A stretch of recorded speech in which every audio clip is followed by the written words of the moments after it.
Foundation Maxல logarithmsல 7th problem log root 264 is equal to 12619 என்ன கொடுத்துருக்கு அப்படின்னா log 64 to the base root 2 இது தெரியாது, அதனால இதை வந்து நம்ம எக்ஸ்ன்னு வச்சுக்கிறோம். இதனுடைய வேல்யூ தான் கண்டுபிடிக்கணும்.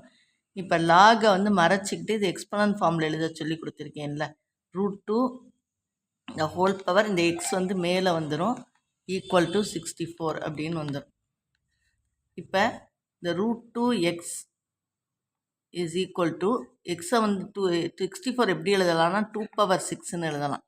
ஆனால் இது ரூட் 2ல் இருக்கிறதுனால இதையும் நம்ம வந்து ரூட் 2க்கு மாற்றணும். ரூட் 2 இன்ட்டு ரூட் 2ன்னு எழுதலாம். இந்த 2வை எப்படி எழுதலாம், ரூட் 2 இன்ட்டு ரூட் 2ன்னு எழுதலாம். அப்போ root 2^x is equal to இது root 2 the whole square into 6, இது ஒரு 6 இருக்குது, இது ஹோல் ஸ்கொயர். அப்போ root 2^x is equal to root 2^12ன்னு வரும்.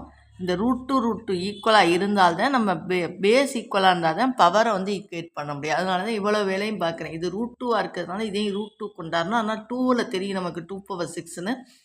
2வை வந்து ரூட் 2வை 2 தடவை பெருக்குன்னா 2, ரூட் 2 இன்ட்டு ரூட் 2 வந்து 2, அதாவது ரூட் 2 ஸ்கொயர் வந்து 2, ரூட் 2 ஸ்கொயர் 2னா ஏற்கனவே நமக்கு பவரில் 6 இருக்குது. அப்போ 2 இன்ட்டு 6 12. அப்போ 2 பேஸும் ரூட் 2 வந்துச்சு. பவர் வந்து x இஸ் ஈக்குவல் டு 12.